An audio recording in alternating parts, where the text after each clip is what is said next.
And let's get started with the trial, part 2. We've uncovered the murder plot. We know what went on. Now to prove it. Oh, hi, Soseki. Dot dot dot dot dot. Dot dot dot dot dot. Dot dot dot dot dot. This is it then, Mr. Naruhodo. Well, yeah, it's time to put this to an end now. To the miserable curse that's been plaguing Mr. Natsume. To everything. And in my own small way, I shall do everything I can to help you. I always appreciate your help, Mrs. Otto. Suffering Soseki selfishly sidelined. Ah! Good morning to you too, Mr. Natsume. Good morning? Good morning, Locum Student Mr. Naruhodo Esquire? Listen to you two, chatting away happily as if the main player of today's trial isn't even here. Why would you do that? Why? Oh dear. We didn't mean to cause offense, Mr. Natsume. I thought perhaps that because you had your eyes shut so tightly, you were meditating, finding inner calm. It seemed wrong to disturb you. I was waiting. What's the matter, Mr. Natsume? You seem different somehow today. Why, naturally. That's because I've attained spiritual enlightenment. The path of literature, you see, is a journey to discover one's own death. Or such like. That's the sort of morning conversation I was hoping for. That's why I had my eyes shut. Oh, well, I missed the signs, I'm afraid. Somehow. You'll have to forgive me. And you mustn't talk of your path leading you to death, Mr. Natsume. That was just an example. Oh, yeah, there it is. Inner calm. You barely came to see me at all yesterday. I was sure you abandoned me and returned to our beautiful long-lost homeland. We've not even been in Great Britain a week yet. Well, anyway. I intend to set everything straight in court today. I'm determined to uncover the truth. I've actually reached an important decision myself. Oh, what sort of decision is that? I shall fill you in after the trial. Okay, sure. It would seem Mr. Sholmes isn't coming today after all. It's a very clever message, I think. My dear fellows, you must win this battle on your own merits. Well, it's a very clear message, I think. That he's overslept again. The great detective? My arch-nemesis? Long may he stay away, if you ask me. Defendant and your legal representative. The trial is about to begin. Make your way into the courtroom immediately.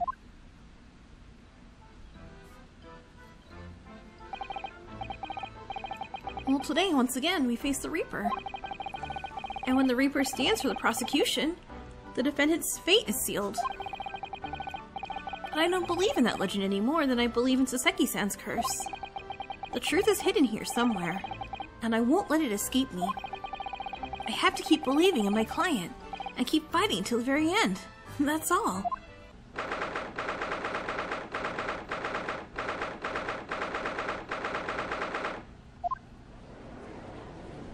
Alright, let's... Poor fun Zieks. The vampire's like, it's 9 in the morning, it's bedtime, why am I awake? In the name of Her Majesty the Queen, I hereby declare this court to be in session. I call upon the counsels for the prosecution and defense to declare their willingness to proceed. The prosecution is ready. Well, yeah, the defense is ready. Very good. And now I call upon the 6 ladies and the gentlemen of the jury, chosen by lot to represent the will of the people in this trial. Are you ready to proceed? Absolutely, justice will be done, you mark my words. I feel obliged to say, I feel especially ruthless on days when my hat is sitting just right. Oh, well, I wonder if you could adjust my hat for me. And please, be as ruthless as you like. He's like, step on me. Thieves deserve to die, if you ask me. Especially gas thieves. I have no sympathy for the man at all. Ah, look, I said yesterday and I'll say it again now. I don't have time for this. I got my own problems. Oh, may the Lord show us light here, and lead his flock to a righteous verdict again today. Now, Lord Von Zieks, what can you tell us? The prosecution's report, please, for the court. In relation to the theory expounded by the defense yesterday regarding the defendant's tea. So he does have the results. He's gonna drink it right there. It's like once it's the lake thing again. The lake thing's funny. Before the prosecution delivers the black news about the black tea belonging to the blackguard in the dock. Pray, allow me a moment to savor a liquid of more sanguine hue. In fact, I'll defer to the good detective for the report. Here's to you, Inspector. Yes, sir. Thank you, sir. As indicated by the defense, we found a bar of soap just outside the victim's window in the snow. And there was indeed a frozen reddish liquid in a little depression on the top of it. Well, yeah, that's the tea. Oh no. You're just kidding. Don't say it like that. Say, that's potentially, because we don't know if there's poison or not. That's what Mr. Natsume brought with him that night. Well, the brains of the yard analyzed it, and yes, you're right, it was the tea. And there wasn't a trace of strychnine or anything, oh thank goodness, or any other toxic substance in it. No poison at all. In other words, the tea that the defendant brought with him to the victim's room is innocent. It's in the clear. What a revelation. Yay! Let's go home. As I suspected. This makes it quite clear. The defendant, Mr. Seki Natsume, is blameless here. No! My learned friend is jumping to conclusions again. A typical reaction. Huh? Yes, it's true. No poison was found in the few drops of liquid recovered from the soap on the window ledge. But, what logic is that? Would you take a drop from the Thames and conclude that the water in the ocean isn't salty? My word. The water in the ocean is extremely salty, Counsel. Yeah, no shit, Judge. I mean, exactly. Unfit for drinking, just as the victim's tea was in the night in question, as the court has already heard. Bitter was a precise word from the lips of Mr. William Shamsphere, whom the prosecution now calls back to the stand. Do we need him back on the stand? Very well. I will uphold the prosecution's request. Mr. Shamsphere. Well, yeah, it sounds like we're going to have another confrontation with our theatrical friend. Bailiff, show Mr. Shamsphere to the stand. Yeah, on it, sir.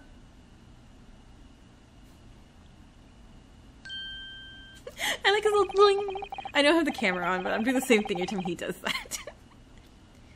Mr. William Shamsphere, the victim of this despicable crime. Oh heaven, oh hell, do you command me to remember? Forsooth, 'twas I, Shamsphere, did have a bellyful of the foul fluid given in mine innocence. Yes, but as was revealed in yesterday's proceedings, the witness is not as innocent as we had perhaps first been led to believe. By using bars of soap such as this, he has been stealing gas from supply company, yes. One may smile and be a villain. Forsooth, 'twas I, Shamsphere, did have a roomful of the sweet fuel given. That's right, fellow jurors, don't forget. This man's a rotten thief. Ah, I forgot. Kept all about the ice boy blood tie secret, didn't ya? You should have owned up sooner. Arrest him, I say. Arrest him at once, and let him feel the sting of my tail. Oh, indeed, by dint of vile and cowardly means have I plotted to further my own ends, I confess. Thou wouldst not pardon my sins, of that I am sure. I mean, if you acknowledge your wrongdoing, what exactly are you doing here? Cowards die many times before their deaths. And for a coward such as I, death be well deserved. But would it that a still greater crime passes unpunished? For lo, the hairy-faced gentleman of farther east than Verona did contrive to poison me. Objection! But there was no poison in the tea found in your room. The police have attested to that. What the defense would assert as an inconsistency will quickly be cleared up by the witness's testimony. Is that not so, Mr. Shakespeare? Verily, my liege, I would most gladly speak. Very well. Let the witness testify to explain this inconsistency. Tell the court why it is that poison apparently entered your body, though none was found in the tea.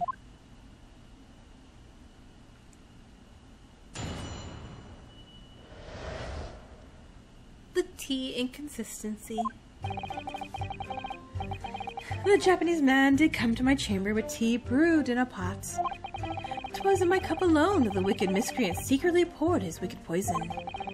Whilst feigning distraction from our debate, ne'er did a drop of his own drink pass his lips. When he departed by and by, I did use the tea that remained in his cup to make my coins of ice. Yeah, we can prove that wrong already. Thus, 'tis no surprise that poison not be found in the tea I did pour in the molds of soap. I don't even need to press anything. I'm gonna go straight to The poison was slipped into the cup after the tea had been poured.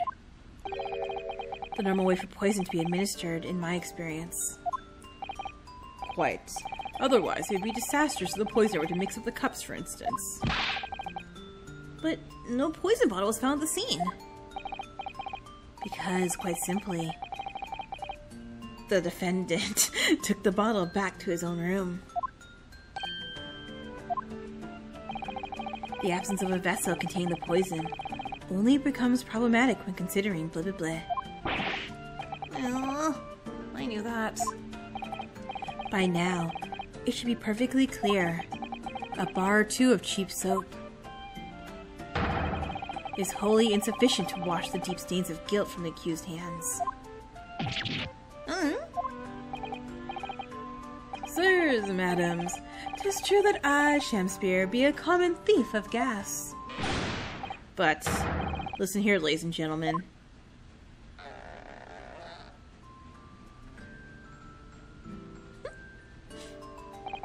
Wherefore would I lie?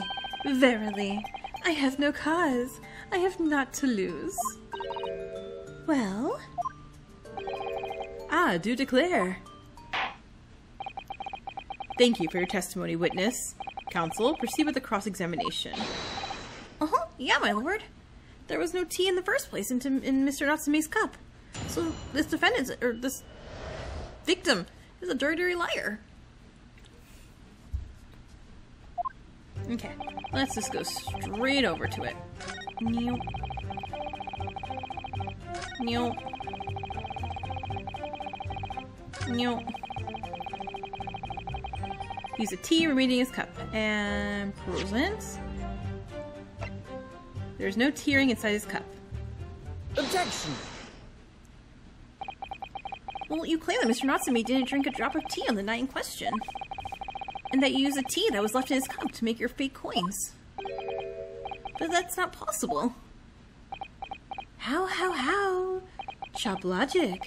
What is this, ye dark, ye clad fiend? Well, the two teacups from the scene. One used by the victim and the other by the defendant. Have a clear difference between them. One that represents incontrovertible proof. Incontrovertible? What a nice good word. What difference? Look at the inside of the cups, just here. There's clearly a visible ring. Yes, a tea ring. commonplace enough. Indeed.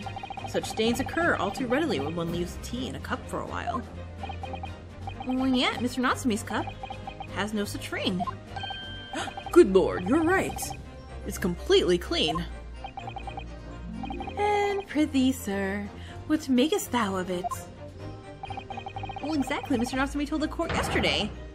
The Japanese saying he quoted. Drink. Tea? While it's hot. Well, that's right. Yeah. The jittery Mr. Natsume was true to his usual self that night and drank his tea in no time. If, as you claim in your testimony, he didn't touch a drop of his tea, a ring would have developed in the inside of his cup as well, after the several hours the tea was left standing. But, In short, Mr. Shamspear, you clearly lied to the court. Again. Get thee to a nunnery. Objection! Yes? As a rule, I fill my hollow chalice up 7 times during any one trial. You might want to keep the information to yourself. Yet on occasion, tedium distracts me and I pour more times than I intended until the bottle is dry. Your drinking habits are fascinating, but irrelevant. On the contrary, they illustrate the fickleness of human memory. To William Shamspear. Yes, my liege? Though you previously stated that you made the coins of ice from leftover tea in the accused cup, could it be that you were perhaps mistaken? Eh? Could it be that, yes, perhaps there was some tea remaining in the small teapot left at the scene?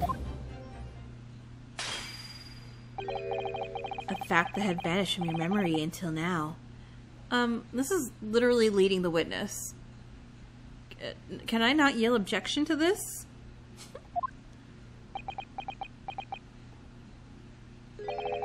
Ah, faith, my liege, thou art a magician. For verily, 'tis as though thou hast seen with thine own eyes that night. Huh? Forsooth, I was mistook. I did plan to use tea from the Japanese fellow's cup, but lo, when I looked 'twas empty. And thus did I use the dregs that festered in the teapot as my liege did suggest. Objection! And you just suddenly remembered now that you made a mistake before. Are we supposed to believe that? Again, call leading the witness. Objection! People's memories are imperfect, my learned friend, which is why we rely on evidence instead. But in any case, it makes no difference. Yeah, so give me the evidence. You can't just say that without evidence, right?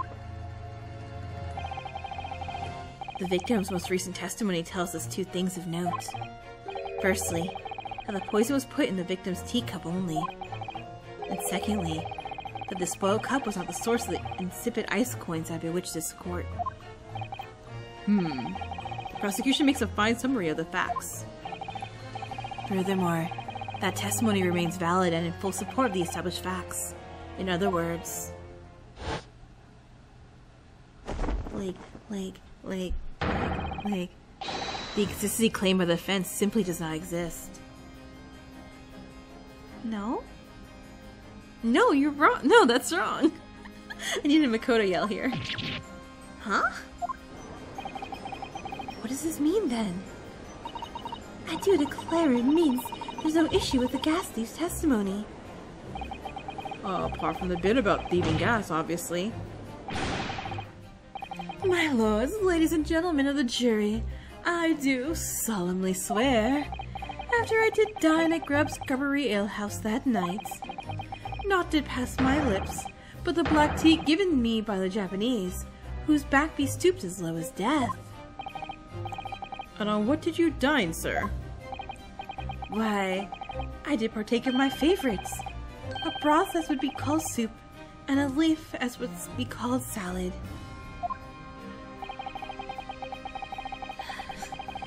As in salad where it says the a menu as the establishment where it was served.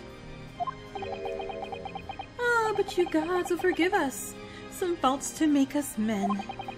Willingly would I suffer what punishment 'tis seen fit to serve a wicked thief of gas. But I pray you, wise and noble fellows, never forget the simple truth. That be one thing and this be another. Huh? Jurors, all you humble servant Shamsphere doth entreat you. Punish the Japanese fellow for his sins. My lord! Oh, my lord! If I may speak, my lord. Yes, Mr. Foreman. I believe he may have been duped by that rotten defense lawyer. Excuse me? Excuse me? Huh? Yeah, by me? I do declare, you may be right. We all know the waif there was making coins of ice to keep himself warm.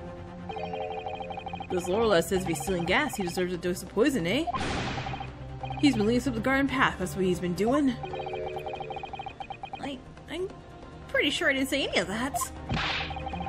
What we just heard from the victim there has opened our eyes again. We've reached a decision this time, and we won't be swayed from it. How? How? The court acknowledges the position of the jury foreman, and will duly hear the jury's findings. Wait, you can't yet! Ladies and gentlemen of the jury, will you state your decisions now? Guilty! Guilty. Guilty! Assholes. Guilty! Guilty! Guilty! Man, I didn't even have Gas Lady on my side. How did that happen?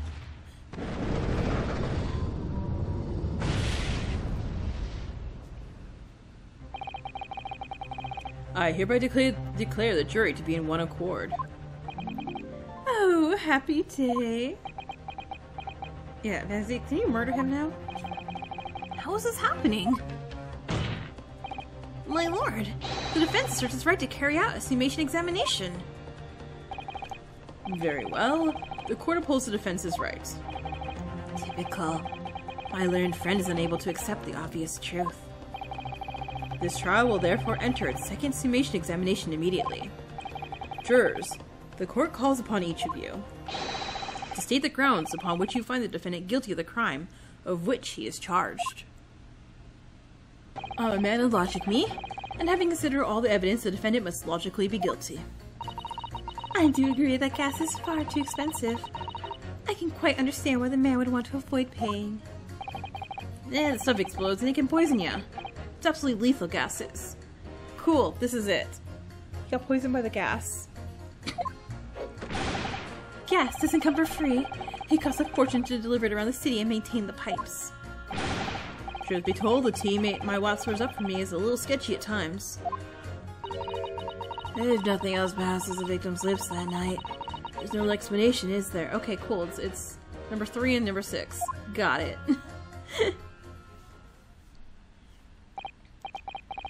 I do feel that perhaps personal opinion about gas and its supply has influenced decisions somewhat. Yeah, Judge, can you stop that? But never mind. No, you should mind. The truth is, our counter-argument wasn't as unassailable as we had hoped. And Mr. Shamsphere was poisoned. There can be no doubt of that. And how are we supposed to turn this around? I think we need to establish the method by which Mr. Shamsphere was actually poisoned. Our only hope is to demonstrate to the court incontrovertibly. But that surely was impossible. No, it's okay, Ryusuke. I found it. If we don't manage it, though, Mr. Natsume will be found guilty. No delays, counsel. Proceed with the summation examination.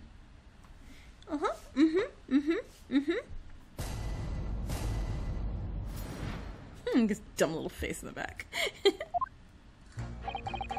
Alright, hold on. And press. Hey, can we please talk about the poison rather than the gas? Do you think so, sir? No, Ryusuke.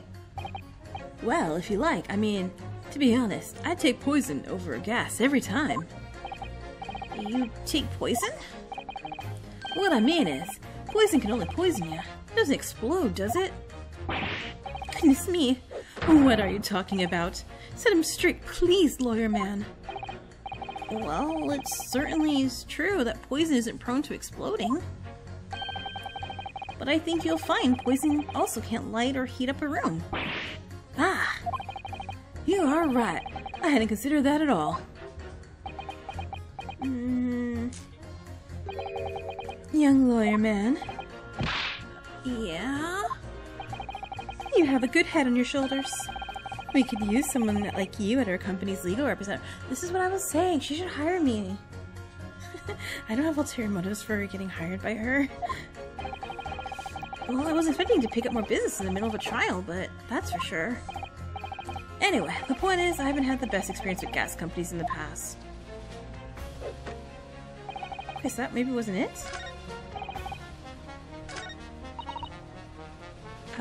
Press this guy. Hold it! Does that mean that if the victim could be shown to have ingested something else, you change your leaning? Sorry. What's that now? Oh, I was just saying if the victim did actually eat or drink something else on the night. What's the matter with you? Sorry? Well, I said, if nothing else passed the victim's lips that night, there's no other explanation, is there? Haven't you been listening to me at all? I feel there's an English expression about a pot and a kettle that's appropriate here. Compared to the other jurors who don't even appear to have anything to say about the case at all. It would seem that this elderly gentleman has been listening to the proceedings far more intently. I mean, I suppose the trouble is... He has selective hearing? He has selective hearing? Exactly, but still. This juror may very well be the key to the breakthrough that we so desperately need. Oh, it's important to watch everyone involved and pursue people if they react to something someone else says. If you'd like me to remind you exactly what I mean, I'd be more than happy to, of course. Okay, once again, Seki-san's fate is entirely in my hands here. I probably owe it to my client to hear any advice that Mrs. Otto's gonna tell me. Except I'm not going to because... Nah, I'm good. Well, actually, I don't think there's any need. It's vital that we start trying to change these jurors' minds as soon as possible. Of course. I'm sure you're right. But if you decide you would like your memory refreshed, you need only to ask Mr. Naruhodo. I guess I should press... I'm gonna press them all in order. Alright. Let's just press... Hold it! All the evidence, you say? That's right. There's no room for doubt. It's all pointing to that Japanese man there with the big mustache. This is an Englishman with the even bigger mustache. Which means we need to show the man some new evidence to make him change his mind. If only we had that kind of evidence. Don't worry. This summation examination has barely started, really. Perhaps there'll be a shift in the situation that shows an existing piece of evidence in a new light. Okay, let's hope so. To start with, though, I need to find some way out of this deadlock. I know, so I'm pressing everybody. Hold it! This isn't the time or place to be discussing the price of gas, madam. But really, think of the injustice. Air is a gas, and air is free. Why should Altamont gas cost money? It makes my blood boil. Oh, I heard a ding. I heard a ding. I feel to become more ruthless than ever. Who dinged? Who dinged? Who dinged? Right? Right? Hold on. Okay, you're blinking. You're shaking, but you're you. You're not even moving. You're not moving.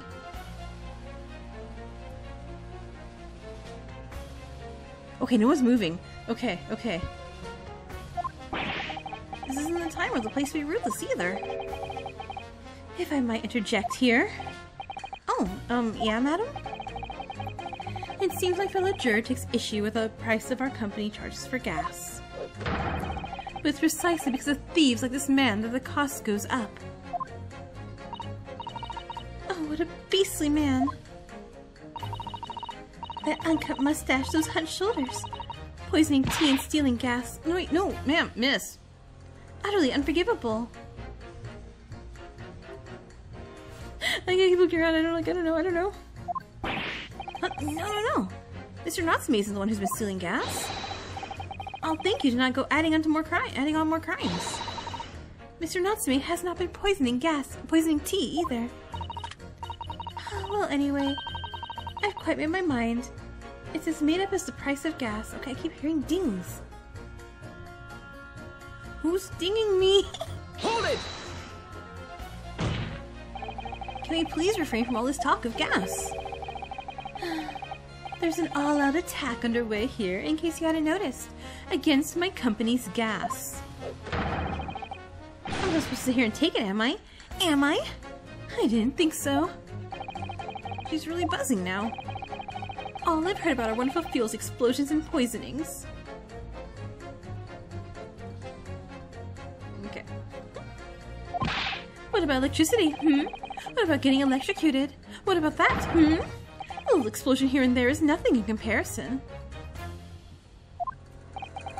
Any explosion could hardly be described as nothing, madam.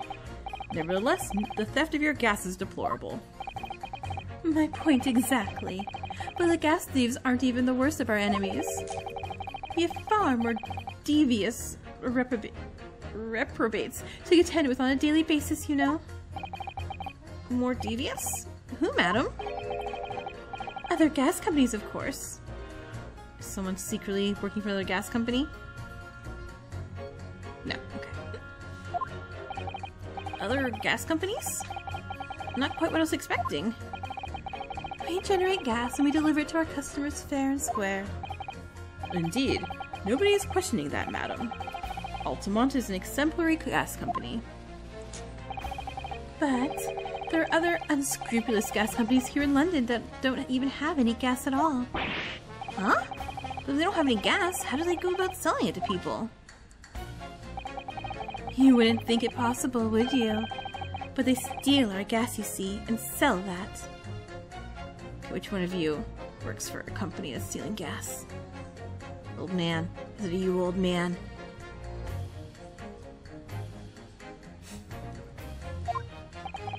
They steal your gas. How on earth is such a thing possible? Gas companies like ours deliver gas to people's homes via a network of pipes. But these devious reprobates secretly disconnect our pipes and divert our gas into their own rotten pipes. Come on, someone blink harder. Someone blink or look a little sweaty. Then they make a contract with the household supplied by those pipes and take money for the precious gas that's rightfully ours without us even knowing. They're diverting gas into their own pipes illegally. What a brazen form of theft. When we visit customers' houses to collect the money from their meters, we always have to check whether or not one of these devious companies has been... Yeah, okay, hello. That was more obvious. Hi. Excuse me. Yeah. Do you have something to say about that juror number 3? Oh golly, you mean me? I'm terribly sorry. I was thinking to myself. I really did catch him off guard there. Thinking about what the lady next to you was saying, correct? Well, yeah. I just got a little riled up about it recently, you see. Oh, go on. An ultimate gas worker visited my house the other day to investigate the pipework. We had to ask for your cooperation while we carry out a secret check of your property, sir, the fellow said. So, I let him in. And you know what he did? I am afraid I have no idea. Please tell us. He proceeded to take one of my lights off the wall. Then he grabbed the exposed mouth of the pipe and started blowing into it. What do you think you're doing, young man? You're giving away company secrets there. Oh, please. Everybody knows. But it was very nearly the death of me, I can tell ya.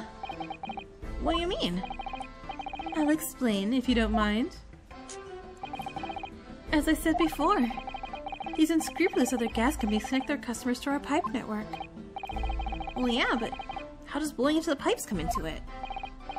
Obviously, there's gas in the pipes, and it's at a fairly low pressure. By blowing air through the pipe, you can make the pressure drop temporarily. And if you do that, any lights connected to the same pipe will flicker for a moment. Ah, I see. In other words, if upon blowing into the pipe the lights of an adjacent property that has no contract with your company flicker, you can know that these devious scoundrels have been meddling with the pipes. Exactly, my lord. That's it in a nutshell. It's the reason why we have teams of workers going around neighborhoods to investigate which lights flicker. Ah, the trouble is, that particular worker came to my house to know the strength of his own breath. He blew down the pipe with all his might. You can guess what happened, can't ya? Well, if he blew hard, then... Oh, wait, you mean... Yeah, that's right. The lights didn't just flicker, they went out. Yeah, that's right. The lights didn't just flicker. They went out. Along with the stove, gas started pouring into the house. What a disaster! The gas supply must have been interrupted briefly because the man blew too hard, so the flames went out. I'm afraid I yelled at the fella. Are you trying to kill us all? I said. Come on, Ryunosuke, think, put this together. So by disconnecting a lamp and blowing to the exposed gas pipe, it's possible to extinguish lamps and stoves connected to the same networks of pipes. And then when the gas starts flowing again, it just silently seeps into the room. Mr. Naruhodo, I think perhaps... This is almost certainly the clue we've been hoping for. Juror number 3, the defense requests that you amend your statement to include that information. Ah, well, if you like. I don't mind. Well, I do. That's our company's secret method of identifying the rogues that try to diddle... Like I said, madam, it's widely known. Very well. Juror number 3, you will amend your statement accordingly. Ah, yeah, my lord. Although, I'm not really sure what the point of all this is. Anyway.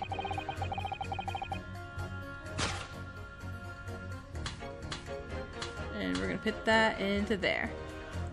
Objection! Those two statements clearly contradict each other. Good gracious. To whose statements do you refer, counsel? Juror number 6. Did you hear what juror number 3 just said? Eh, what? Yeah, of course. I heard him mumble something about something or other. There is another explanation here, I believe. Something besides Mr. Natsume's tea did, in the manner of speaking, pass the victim's lips on the night in question. What? What explanation? Well, I wonder. Did the police check the mouth of the gas pipe feeding the wall light at the scene? To see if there are any traces of poison there. I'm curious to see what your floundering would result in this time. But the mouth of the gas pipe... Scotland Yard have enough to do without exploring such irrelevance. No, hold it! What a piece of work is a man! What are you trying to say, Mr. Shamspeare? What speakest thou, prithee, is not strange and strange. That is what I say to thee, sir. I thought I'd been quite clear, but let me put it another way. The strychnine could have been on the mouth of the gas pipe. No. Is it not? Did we find strychnine? Oh my god, I feel dumb. Did we find strychnine in Shamspeare? Because again, he's not dead. He's perfectly fine despite quote-unquote ingesting strychnine. I thought we were just going for gas leak here. Because he wasn't even dead. He was just like unconscious for a little bit. The strychnine could have been the mouth of the gas pipe that feeds the wall lamp in your room. And that's how the poison came to enter your body. Good lord! Are they tasty then, gas pipes? Is that what he's saying? Or is the gentleman suggesting that the poor man was so desperately hungry, he tried to fill his belly with gas? Perhaps no actress would perform a kiss scene with him, Ah, for shame, madam. Speaking thy fancy. I assure you I'm not such a buffoon that I have to kiss pipes. Objection! This is no summation examination. This is a farce. The prosecution will not stand for any more of my learned friend's conjecture. Huh?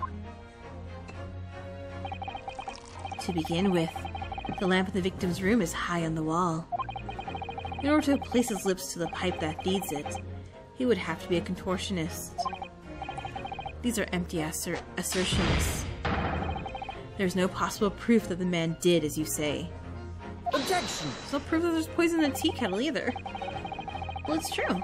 I have no proof that Mr. Shamster put his lips to the pipe. However, I can say with some certainty that on multiple occasions, Mr. Shamster has been doing something in front of the lamp on his wall. And I have evidence to prove it. Alright, well you got our attention, lad. I like to see how you can be so sure of yourself. Ah, so would I. Let's see this evidence then. Hell, I got the jury's ear. I need to make this opportunity count. This is the proof that time and time again, Mr. Shamster stood in front of his gas lamp. Handprints on the wall. Take that! Oh, what the? These are... Wait, what are they called? Oh right, skin prints that were found at the scene. Skin prints, Counsel? I've never heard of such things. The Justice Ministry is currently assessing whether or not to permit fingerprints as evidence in court, however. My lord, this is an exciting new forensic technique developed by the great detective, Mr. Herlock Sholmes. It reveals all the places that Mr. Shamster touched in his room. I never seen anything like it. I mean, that's black magic, ain't it? Well, if anyone could invent something like this, it's the great Sholmes fella, that's for sure. I agree. This month's edition of Engineering Thumbs was quite fascinating. We found skin prints in many places that you would expect. On the table, on the costumes. However, Mr. Shamster also appears to have been touching some very unexpected places in his room. For example, here. Around the hanging picture there. Around the hanging picture there? Indeed, there are multiple handprints appear to be visible. Well, I wonder. Could he have been appreciating the artwork, perhaps? At first, my colleagues and I thought the same. However, imagine standing with your hands where those prints are, and you would find yourself directly in front of... in front of... I don't believe it! The gas lamp! Well, the reason why isn't immediately obvious. It's clear that Mr. Shamster has regularly been standing with his hands to the wall in front of that lamp. Oh, right. What have you been up to, you nut? I'd like to ask the court to recall juror number 4's earlier statement. Me? What did I say? Well, you said that blowing into the gas pipe would make the lights in the entire building flicker. And now if you recall juror number 3's statement... Oh, what? Me now? When the gas worker who visited his home blew with too much force into the pipe, it caused all the lights and gas stove to go out, and the gas started leaking into the rooms. Obviously, that incident was an accident. However, the simple fact is, if Mr. Shamster were to have blown hard into the gas pipe here in his room, he could have extinguished every other light and gas stove in the building at his will. Crikey! Are you suggesting that the man purposely caused the gas to... Objection! This is more proof than the kettle, sir. Can't really objection this. Whilst I acknowledge that the prosecution is required to remain silent during summation examination, and yet I'm not, and I'm talking anyway. I must toast my learned friend's utter disregard for the letter of the law. What is the meaning of this, Lord Van Zieks? This curious photograph, or whatever it is, presented by the defense, the so-called skin prints, we can call them handprints. Clearly, that cannot be accepted as any form of usable evidence in this case. But, it's an exciting new forensic technique, developed by the great detective. It's nothing. A mere toy developed by an amateur sleuth with too much time on his hands. Eh? Certainly, even research of this nature by the esteemed Mr. Sholmes cannot be recognized by the court as formal evidence. But... Please, my lord, if I may. Mrs. Otto? It was not the defense's intention to submit the skin prints as formal evidence. We merely wish to present the results of the great detective's investigation of the scene. As a tool, I wish to explain a possibility to the ladies and gentlemen of the jury. And, if the trial were to come to an end now, we should never learn the truth behind these mysterious handprints that everyone has now seen. I don't believe we can allow it to happen, and I'm sure the jurors would agree. Thank you! Hey, you're right. Whether those strange handprints are a significant clue or not, it's down to us to decide. Juror number 3! Oh yes, I do declare the great detective's investigation results sound absolutely fascinating. And I want to hear what that shady actor fellow has to say about those shady handprints.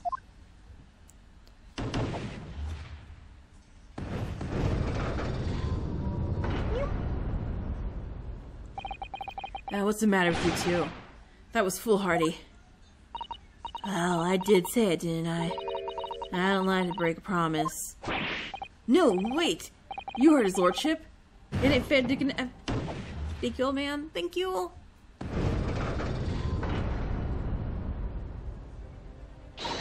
Oh, well done, Mr. Naruhodo. If just one more juror changes his or her mind, Mr. Natsume's trial will have to continue. Well, thank you, Mrs. Otto. But I couldn't have done it without you. Oh no, it was you who identified the clue after all. This is very much your success. He's dying back there. Well, Mr. Shakespeare, you seem to be losing your composure. Just one more juror, Mr. Naruhodo. You can do it. Very well, continue, counsel. Oh, want to do more? Okay, let's try this guy again. All the evidence, you say? That's right. There's no room for doubt.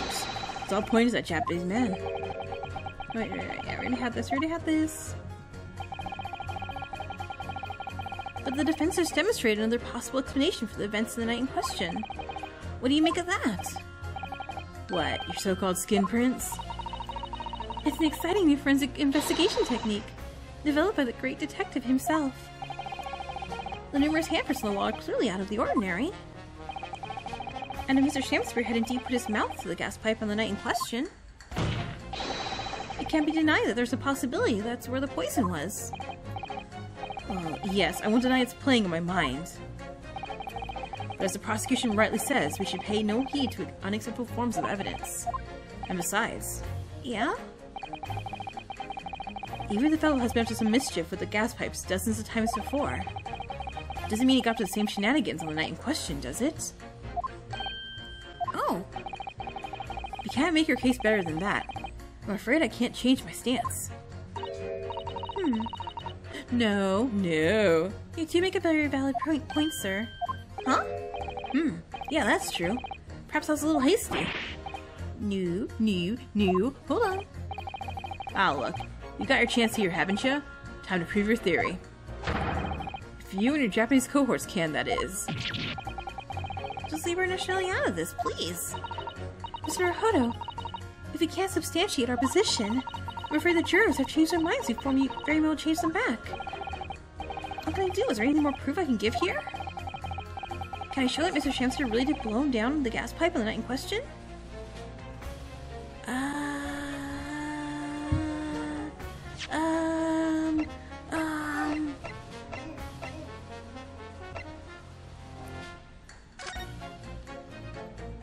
Okay.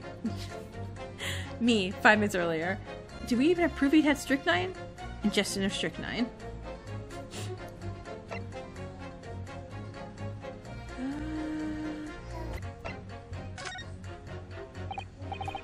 No, in truth, I don't have evidence to support my theory.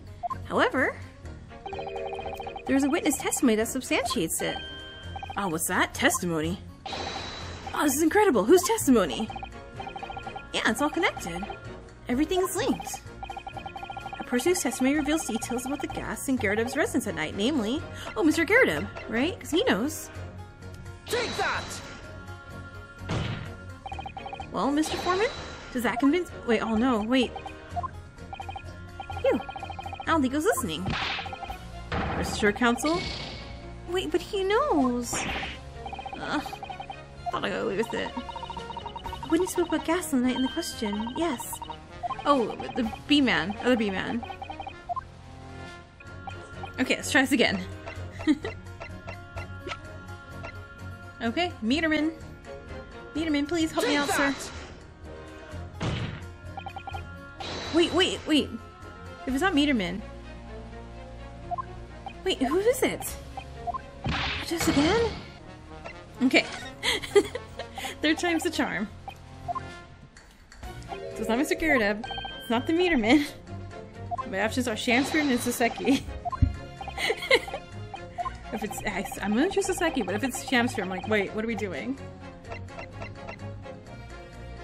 Take that! Oh, thank goodness.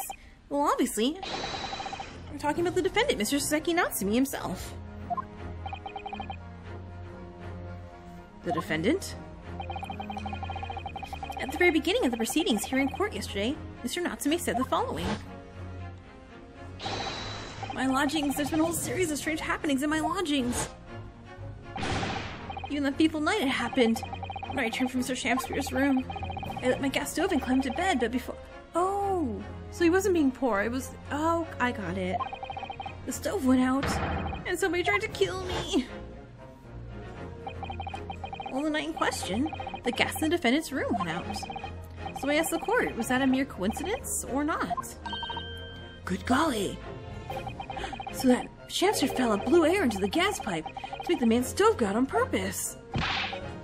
Hold your horses here, why would he do that for? Because of the buried treasure. Well, Mr. Foreman. What is it, man?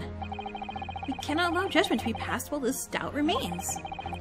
Is it true that I don't have It's true that I don't have conclusive evidence yet. However, you must surely agree that there's more to this case than meets the eye. Ugh. Do it, man. Do it. Fair enough. Like I said at the outset, I'm a man of logic, first and foremost. Yes.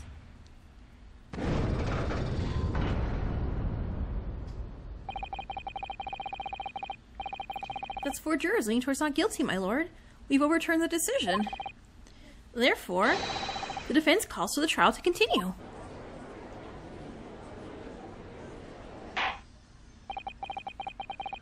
As the defense has rightfully indicated... Oh, sorry.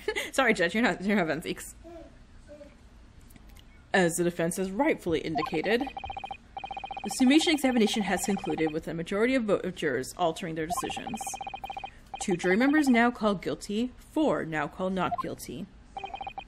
Therefore, the jury's opinion is conflicted, and in accordance with the law of the land, I hereby order the continuation of this trial.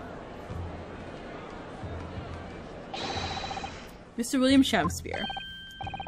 My lord, how can thy humble Shamspear serve thee? What say you in response to the various revelations made during the summation examination? So God mend me, I do solemnly swear, I recall aught of either the lamp or the pipe. But your handprints made a tiny mess all over the wall there. How do you explain that, eh? I am done with this. The dignity of this great courtroom has been sullied enough already, juror number 5. Huh? Who, me? As I went to some pains to point out already, a print from the self-professed detective's toy has no place in a British court of law. As such, whether or not this man did indeed stand before the gas lamp with his hands on the wall remains at this time unestablished conjecture. You would all do well to remember that. Ah! Objection! But the prosecution must concede that it would be extremely simple to verify. Just order the mouth of the gas pipe feeding the lamp in Mr. Shamster's room to be examined. If there are traces of poison there... Objection! What appears to be extremely simple is my friend's mind. You recall that I ordered to check for the presence of poison in the tea. Some remnants of the tea were required. Yeah? Therefore, it shouldn't be beyond your wit to imagine that even if poison were to have been spread on the pipe, it would have been completely evaporated by now, making any analysis impossible. Huh? Well, I didn't think of that. In any case, Counsel, I fail to see what this could possibly have motivated the man to do as you described. Why on earth this fellow would have wanted to blow air into the gas pipework where he lived?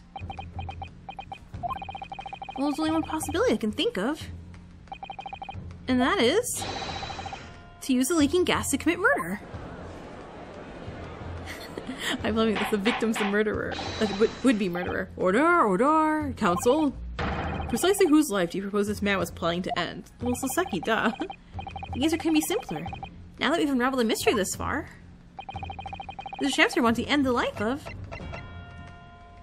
Take that! Yep. If the gas lamp were to go out, it would be noticed immediately, of course.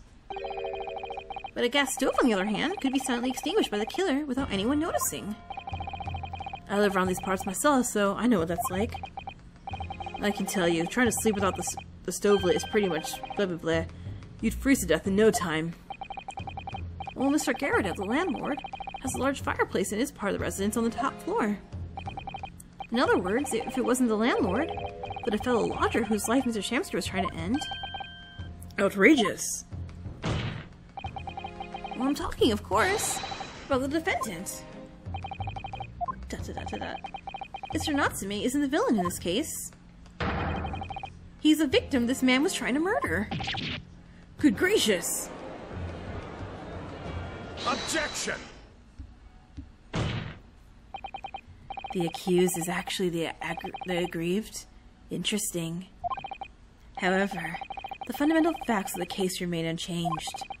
Namely, that the accused is the aggressor here. Huh? How can you still claim that? Let us indulge your fancies for a moment, and assume that there was indeed poison on the mouth of the gas pipe.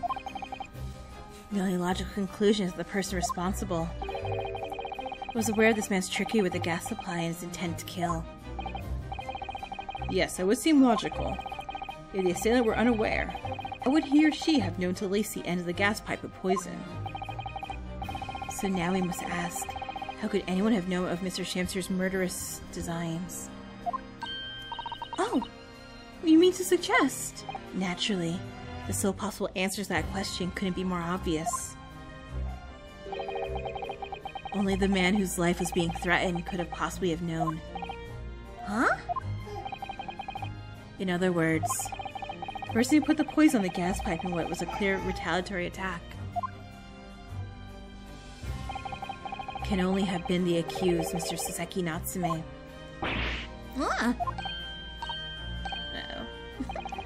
Whatever Mr. William Shamster may or may not have contrived to do, he was nevertheless the victim of a potentially lethal poison attack. And the only person who could have possibly have perpetrated the attack is the accused, Mr. Natsume. The defense counsel's theorizing has failed to avert suspicion from the accused. Far from it. In fact, now that a clear motive for the poisoning has been successfully established, the suspicion is greater than ever. Would you not agree, my friend?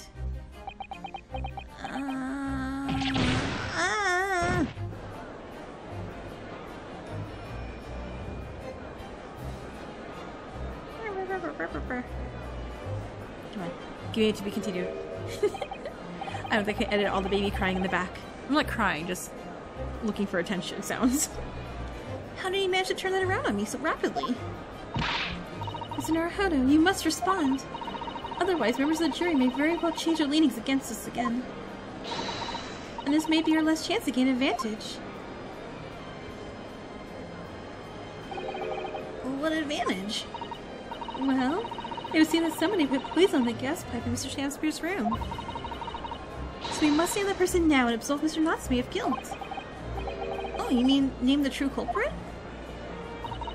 I know it might sound impossible. No, I hope it's not her, but I think the obvious answer is Olive, right? If we fail to do that, we have no doubt that Mr. Natsume's fate will be sealed once and for all. Well, as it happens, one possible culprit has come to mind. Who had poison with the rat when we know who died? the evidence and motive with the fiance, boyfriend, husband who died. The poison. It's all pointing to that particular person now. The prosecution calls for the jury to consider their leanings again. I trust you'll make the correct choice this time, Mr. Foreman. Huh? What? Oh, don't you worry. You know exactly what.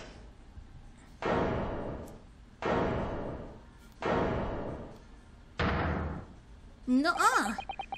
There is one other person who I believe could have been involved in all of this. The true culprit of this crime.